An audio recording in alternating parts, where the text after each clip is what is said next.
Hey you guys, my name is MC and you're watching SLE Canada, the place to be for international students who want to study, settle, and explore their opportunities here in Canada. So if you're new to my channel, don't forget to subscribe and hit that like button. And don't forget to join our SLE Student Lounge so you can talk to other international students, other aspiring international students from around the globe. And also you get free resources there, access to all my amazing school partners here in Canada. But without further ado, let's move on to our topic for today. Our hot topic for today would be about proof of funds. So I'm making this video because I know how important proof of fund is for your study application. This is a very crucial element of your application that you should not miss.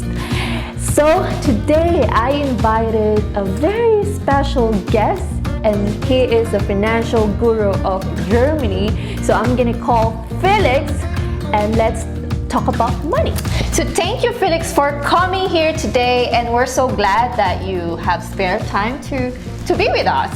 Of course, thanks for having me. Yes, so today I have tons of questions for you, and it will be great if you can answer these questions because a lot of them are going to apply for the study permit, and before they apply, they need to know this stuff, right? I'll do my best. Okay, good. So the first question here is, how much do I need? How much do I need? Well, that's a very big and general question, and it of course depends on your background and the program that you're choosing and what your expenses are going to be. Yeah, but what are the types of funds that you can show? Yeah, so when it comes to the types of funds, there are a few basic ones. The main one is cash. The minimum that you should have as a proof of funds to study as an international student in Canada is 1 year of your tuition fee in cash and 1 year of your living expenses in cash. So that's the minimum? That's the absolute very minimum. And the living expenses on the Canadian governmental website, I think it's $10,000 per year. Is that correct?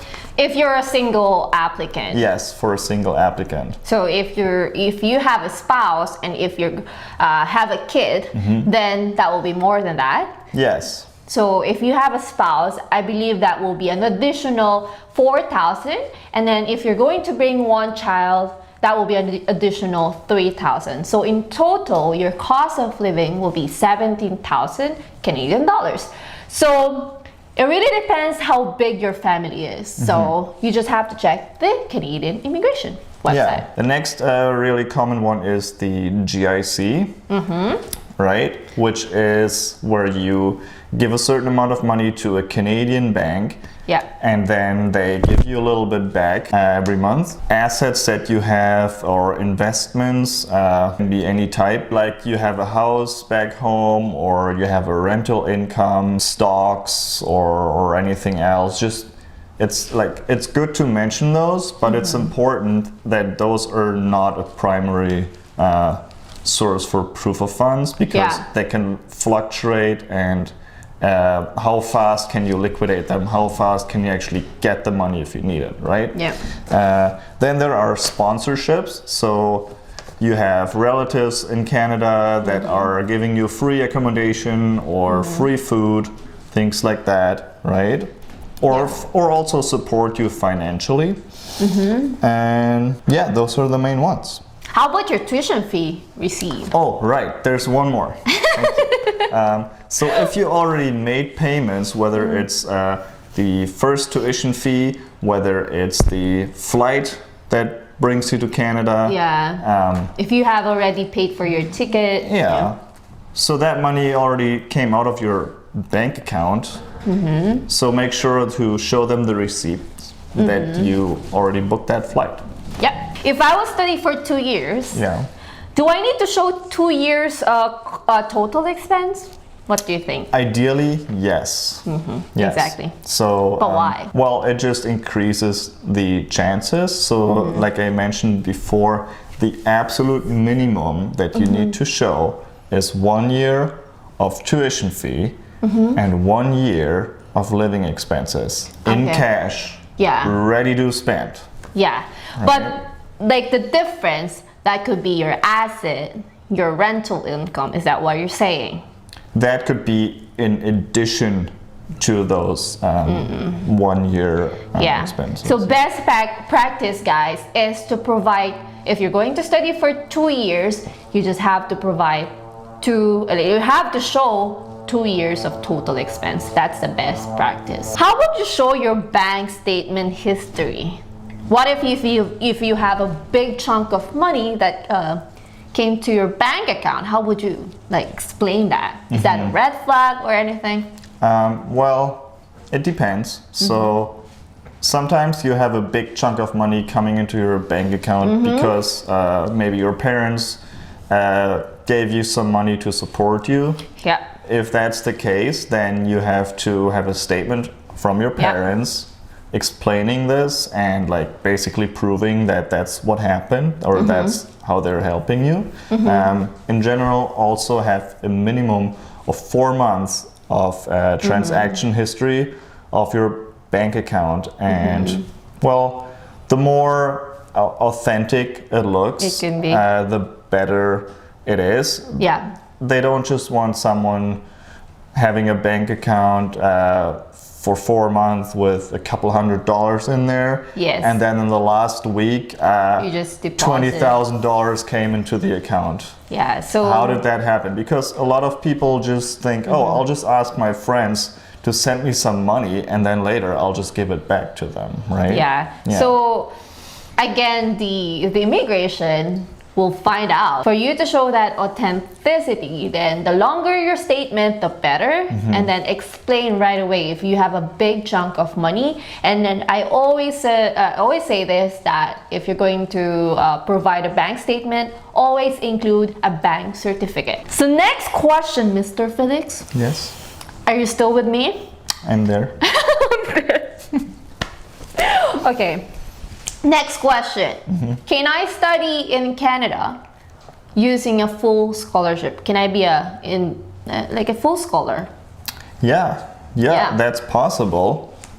Full scholarships for, say, a 2-year program or even longer, plus a stipendium for living expenses. Those are there, but they're very rare and hard to get, guys. Let's be realistic. 1% maybe of international students qualifies for a full scholarship and full stipendiums. The rest does not, right? It's more like for this poor kid from the poor village somewhere, but is super smart, has an IQ of 200. It has to be a special story.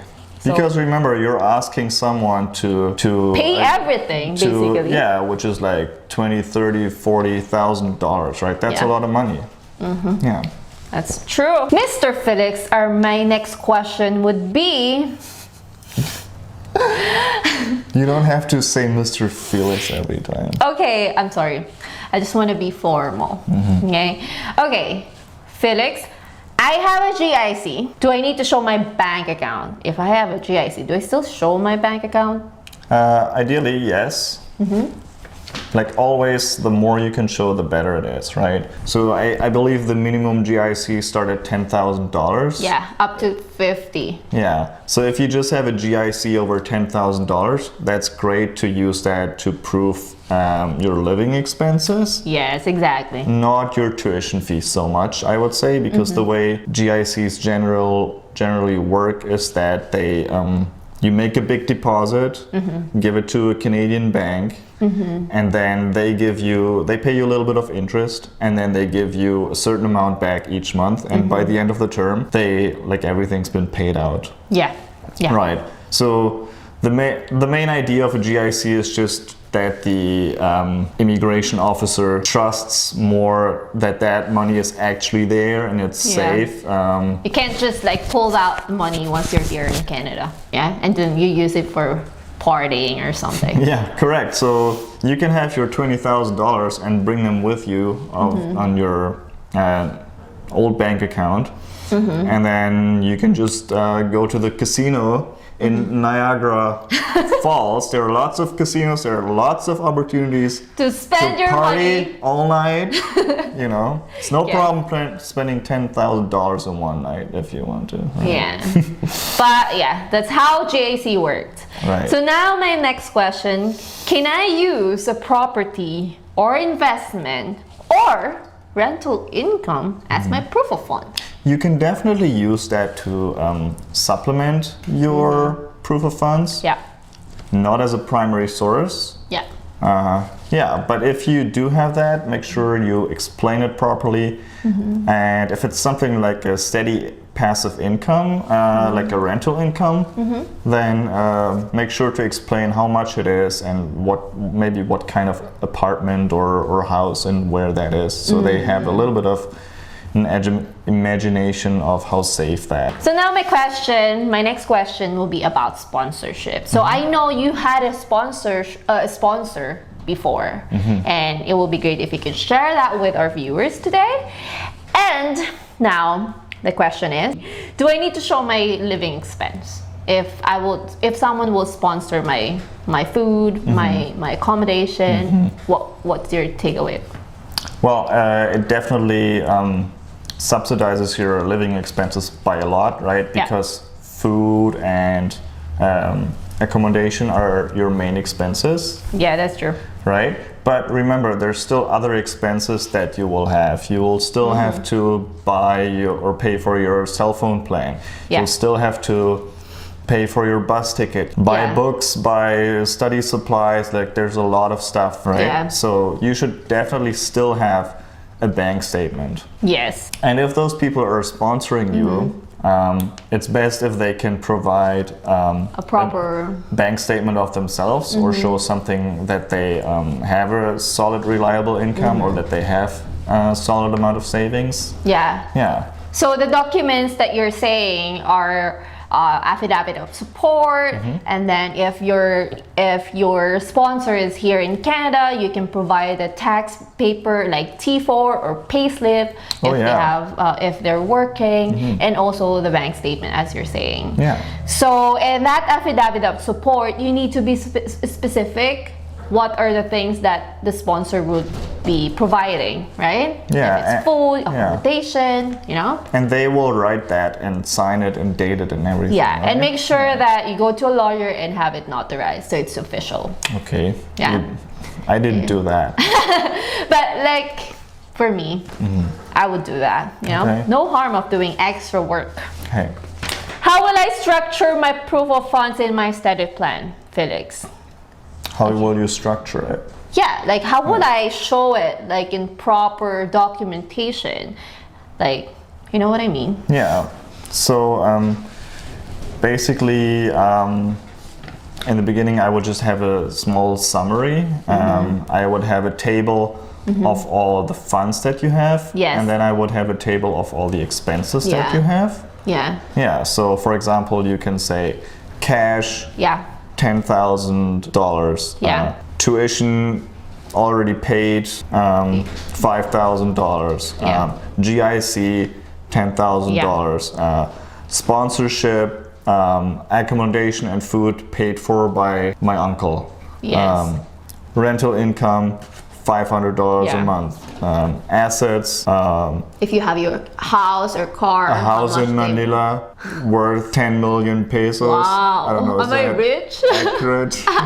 Investment, if you have Bitcoin, if you have mutual funds. Yeah, just like those are good to show. Investments, stocks, maybe even Bitcoin. Yeah. But they're not, they're just a very small supplement. Yeah, so that's why you have to differentiate your primary source of funds and your secondary source of funds.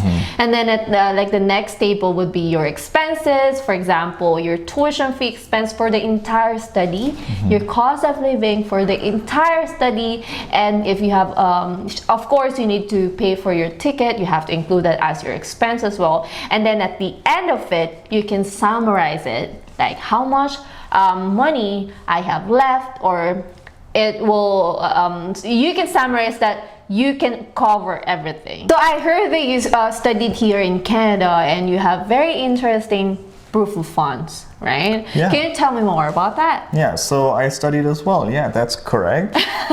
Okay. I don't know if you ever noticed me. I also went to the Nova Scotia Community College. Okay, maybe one time I noticed you. Okay. Okay, tell me more about your proof of funds. How did you show your So it was actually pretty diverse. So I had at the top cash. So how much cash did... First to mention, it was a 2-year diploma in Nova Scotia. Yeah. Right? So, and I had $15,000 in cash, Canadian dollars. Then I used I have a friend that lives in Halifax, and I asked him to write a statement to say that I could live for free while I'm studying. So he did that for me, like wrote a statement and signed it. It has to be reasonable. It has to be really close to the school, right? Yeah. And then I also asked my aunt in Toronto to just make a statement saying that if I would ever need any financial support while studying in Canada, she would support me. And she also wrote a statement and attached a little bank statement of hers to prove that she would actually have the money to help me out. Yeah, okay. But I heard that you have a rental income. Right, that's the other one that I didn't mention yet. Yeah. So I also had a statement from my dad, who owns a little apartment that he rents out, to make a statement that he can support me while I'm studying here using the rental income of that. Yeah, and then the documentation was like so detailed, right? Yeah, he actually had the floor plan of the apartment and how much he's charging per square meter, and yeah. That's good to know. And I also had my first tuition fee that I paid. I also attached the payment receipt. At the end of the day, I think the main takeaway is that you should have at least 1 year of tuition fee and 1 year of living expenses saved up upfront in cash. Yeah. If you don't have that, don't apply. Yeah. Save a little more, work more, and then apply. Yeah, so it's just always good. You have the financial means to study here in Canada. Yeah, as it's very expensive, that's a big point. Yeah. Right? Yeah.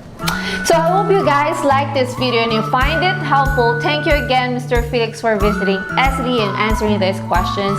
And again, magical things happens over SLE Student Lounge. I'll see you there, guys. And thank you for watching. I'll see you to the next video. Thanks. Bye.